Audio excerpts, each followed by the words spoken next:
नमस्कार। आज हम 1857 के उस दौर की गहराई में उतर रहे हैं जिसे अक्सर भारत का पहला स्वतंत्रता संग्राम भी कहा जाता है। हमारे पास है the Indian revolt of 1857 explained से मिली जानकारी और हम इसी के आधार पर इस उथल पुथल भरे दौर को समझने की कोशिश करेंगे। जी।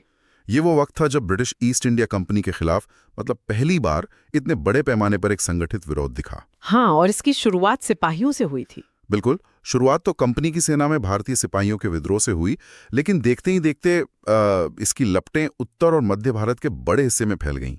यकीनन ये भारतीय इतिहास का एक बहुत ही निर्णायक मोड़ था। बिल्कुल।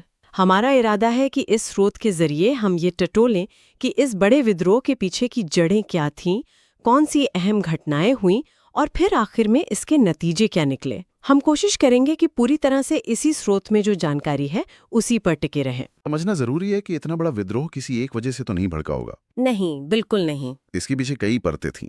सबसे पहले राजनीतिक वजहों को देखते हैं जिनका इस स्रोत में जिक्र है। हाँ, और इसमें एक बहुत बड़ा मुद्दा था लॉर्ड डलहौजी की व्यवगत का सिद्धांत नीति, मतलब डॉक्ट्रिन ऑफ लैप्स। हाँ, डॉक्ट्रिन ऑफ लैप्स। आसान शब्दों में कहें तो अगर किसी रियासत के राजा का अपना कोई पुरुष वारिस नहीं है तो वो रियासत सीधे सीधे ब्रिटिश राज में मिला ली जाएगी। ये एक ऐसी चाल थी जिसने कई भारतीय शासकों की सत्ता पर, उनके सम्मान पर सीधी चोट की थी। और इसी नीति के चलते झांसी, सतारा, नागपुर, उदयपुर ये सारी रियासतें ब्रिटिश कब्जे में चली गईं।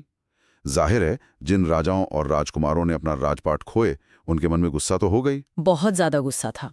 ये सिर्फ जमीन जाने की बात नहीं थी, ये उनकी पहचान, उनकी विरासत का सवाल बन गया था। सही कहा। और इसके साथ ही जो मुग़ल बादशाह थे, बहादुर शाह जफर, जो उस वक्त दिल्ली में थे, उनके साथ भी अंग्रेजों का बर्ताव काफी अपमानजनक था।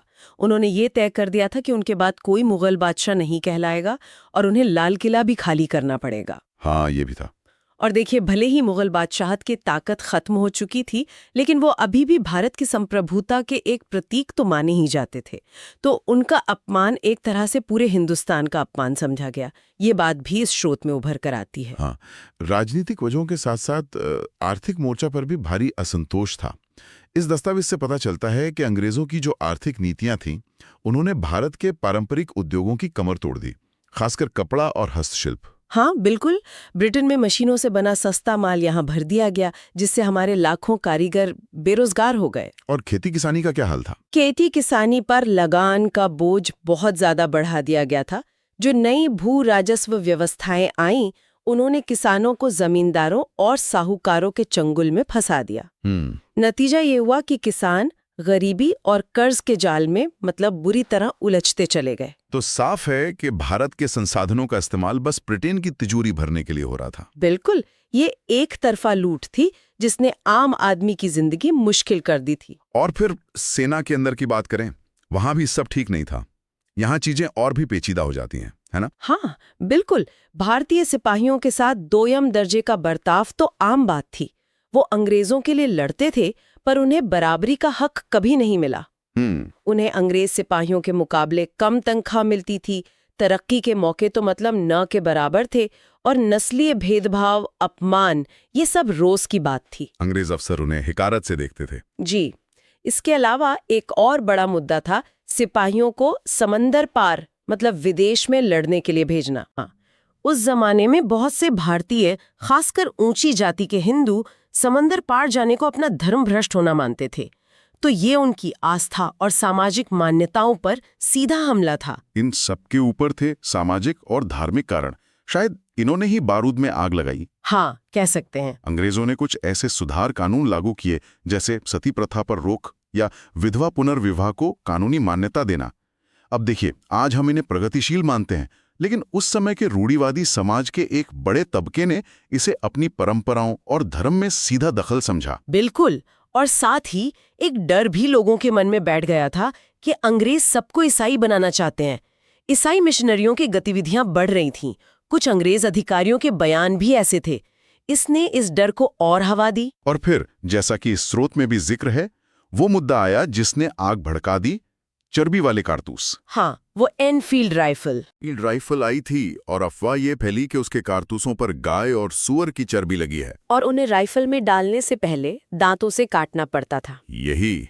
अब ये बात हिंदू और मुसलमान दोनों ही समुदायों के सिपाहियों के लिए मतलब चरम अपमानजनक थी, धर्म भ्रष्ट करने वाली थी। हाँ, गाय हिंदुओं के लिए पवित्र है और सूअर मुसलमानों के लिए हराम। तो यहाँ ये देखना बड़ा दिलचस्प है कि कैसे एक अफवाह, चाहे वो पूरी तरह सच हो या ना हो, पहले से मौजूद इतने गहरे असंतोष के बारूद में पलीता लगा सकती है। बिल्कुल, माहौल तो पहले से तैयार था, जमीन बिल्कुल तैयार थी। हाँ, चर्बी वाले कारतूसों ने बस उस चिंगारी का काम किया जिसकी जरूरत थी।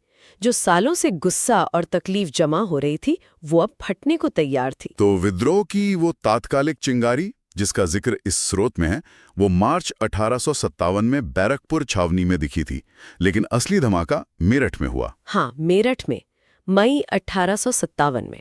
जैब छावनी में भारतीय सिपाहियों ने उन नए कारतूसों को इस्तेमाल करने से साफ इनकार कर दिया। और जब उन सिपाहियों को इस नाफरमानी के लिए सरेआम बेइज्जत किया गया और उन्हें कड़ी सजा दी गई, तो बाकियों का गुस्सा फूट पड़ा। हाँ, 10 मई 1857 को मेरठ में सिपाहियों ने बगावत का बिगुल फूंक दिया। उन्होंने अपने अंग्रेज अफसरों को मारा, जेल खाने पर धावा बोला, अपने साथियों को छुड़ाया और दिल्ली चलो का नारा दिया। हाँ, और दिल्ली की तरफ चल पड़े। ये आग सिर्फ मेरठ तक ही नहीं रुकी। ये स्रोत बताता है कि ये तेजी से फैली। दिल्ली, कानपुर, लखनऊ, झांसी, बरेली, बिहार में आरा, कई जगह विद्रोह के बड़े केंद्र बन गई। जी, और हर जगह अपने अपने नेता उभरे। हाँ, कुछ प्रमुख नाम जिनका इस स्रोत में जिक्र है। दिल्ली में विद्रोहियों ने बूढ़े और सच कहें तो अनिच्छुक मुगल बादशाह बहादुर शाह जफर को अपना नेता और हिंदुस्तान का सम्राट घोषित कर दिया। वो इस बिखरी हुई बगावत के लिए एक नाम मात्र के ही सही पर एकता के प्रतीक बन गए। फिर कानपुर में नाना साहेब। हाँ, नाना साहेब जो आखिरी पेशवा बाजीराव द्वितीय के दत्तक पुत्र थे और जिनकी पेंशन अंग्रेजों ने बंद कर दी थी, उन्होंने कमान संभाली। तात्या टोपे उनके बहुत कुशल सेनापति थे। और झांसी? रानी लक्ष्मीबाई। झांसी में रानी लक्ष्मीबाई की वीरता की कहानी तो खैर आज भी लोग सुनाते हैं। अपने दत्तक पुत्र के अधिकार के लिए, अपनी रियासत बचाने के लिए उन्होंने अंग्रेजों से लोहा लिया। स्रोत के अनुसार वो जून 1858 में लड़ते लड़ते वीरगति को प्राप्त हुई। फिर लखनऊ में अवध की बेगम हजरत महल ने अपने नाबालिग बेटे बिरजिस कादिर की तरफ से हुकूमत संभाली और अंग्रेजों को कड़ी टक्कर दी। बरेली में खान बहादुर खान रोहेला ने बगावत का झंडा उठाया। और बिहार में कुंवर सिंह। हाँ, बिहार में आरा के करीब 80 साल के जमींदार कुंवर सिंह, उन्होंने अपनी उम्र को मात देते हुए गजब की दिलेरी दिखाई और अंग्रेजों को कई बार हराया। ये गौर करने वाली बात है कि कैसे अलग अलग जगहों पर अलग अलग नेता अपने अपने तरीके से इस लड़ाई को लड़ रहे थे। ये दिखाता है कि विद्रोह का आधार स्थानीय था, लेकिन शायद यही एक कमजोरी भी थी। मतलब इन सभी नेताओं और केंद्रों के बीच तालमेल की कमी, साझा रणनीति की कमी। बिल्कुल, स्रोत भी इसी तरफ इशारा करता है। हर नेता अपने इलाके में मजबूत था, लेकिन कोई एक केंद्रीय कमांड नहीं थी जो पूरे विद्रोह को एक दिशा दे सके। और इसी बिखराव का फायदा अंग्रेजों ने उठाया। उनके पास बेहतर हथियार थे, बेहतर संगठन था और टेलीग्राफ जैसे संचार के तेज साधन थे। हाँ, टेलीग्राफ ने उनकी बहुत मदद की। बहुत। इससे वे अपनी फौजों को जरूरत के हिसाब से तेजी से एक जगह से दूसरी जगह भेज सकते थे। और अंग्रेजों ने इस विद्रोह को कुचलने में कोई कसर नहीं छोड़ी। बहुत सख्ती से, बल्कि क्रूरता से दबाया। हाँ, दमन बहुत क्रूर था। 1858 के मध्य तक लगभग सभी प्रमुख केंद्रों पर अंग्रेजों का दोबारा कब्जा हो गया। तो विद्रोह की नाकामी के पीछे और क्या वजह रही? कुछ और वजह भी थीं जो इस स्रोत में सामने आती हैं। एक तो जैसा हमने कहा, एकता और केंद्रीय नेतृत्व की कमी। ठीक है। दूसरा, ये विद्रोह मुख्य रूप से उत्तर और मध्य भारत तक ही सिमटा रहा। बिल्कुल। दक्षिण और पूर्वी भारत के बड़े इलाके इससे लगभग अछूते रहे और कई बड़ी रियासतों ने तो अंग्रेजों का साथ दिया, जैसे हैदराबाद, ग्वालियर, पटियाला। हाँ, ये भी एक बड़ा कारण था।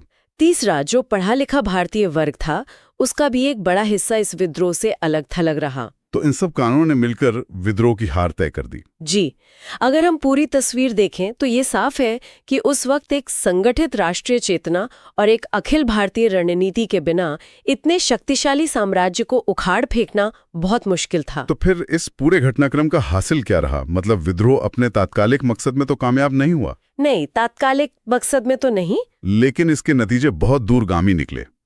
सबसे बड़ा और फौरी नतीजा तो यही था कि भारत से ईस्ट इंडिया कंपनी का राज खत्म हो गया। सही।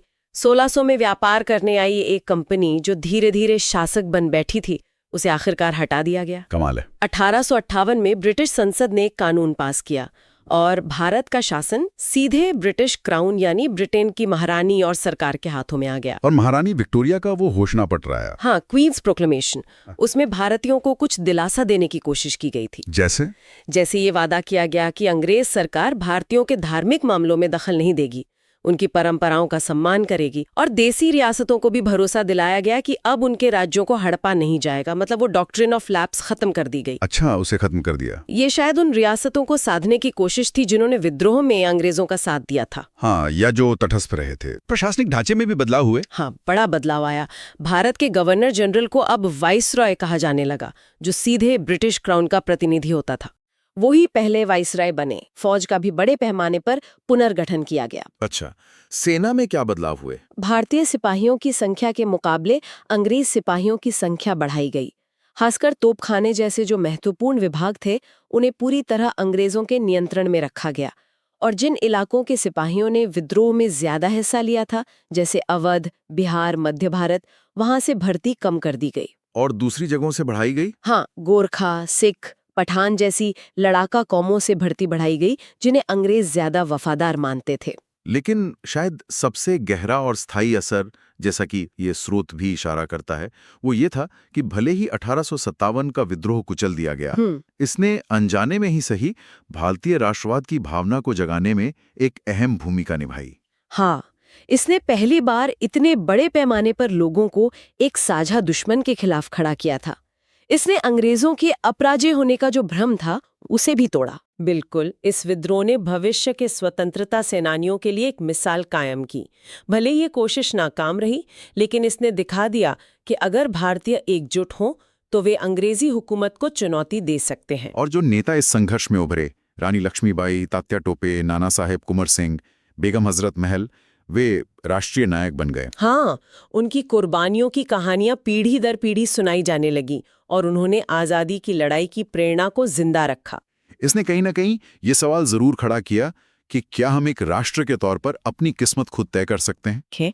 जो इस स्रोत से उभरती है 1856 में एनफील्ड राइफल का आना, मार्च मई 1857 में बैरकपुर और फिर मेरठ में विद्रोह का भड़कना, जून 1857 तक दिल्ली पर विद्रोहियों का कब्जा, फिर अंग्रेजों का पलटवार और लगभग एक साल के भीतर जुलाई 1858 तक विद्रोह का काफी हद तक दमन हो जाना। जी, झांसी का पतन मार्च 1858 में हुआ और रानी लक्ष्मीबाई जून 1858 में शहीद हुईं। ये दिखाता है कि प्रतिरोध कितना कड़ा था, लेकिन अंग्रेजों की संगठित शक्ति के सामने टिकना मुश्किल होता गया। तो कुल मिलाकर हमने इस स्रोत के आधार पर 1857 के विद्रोह के कई पहलू देखे।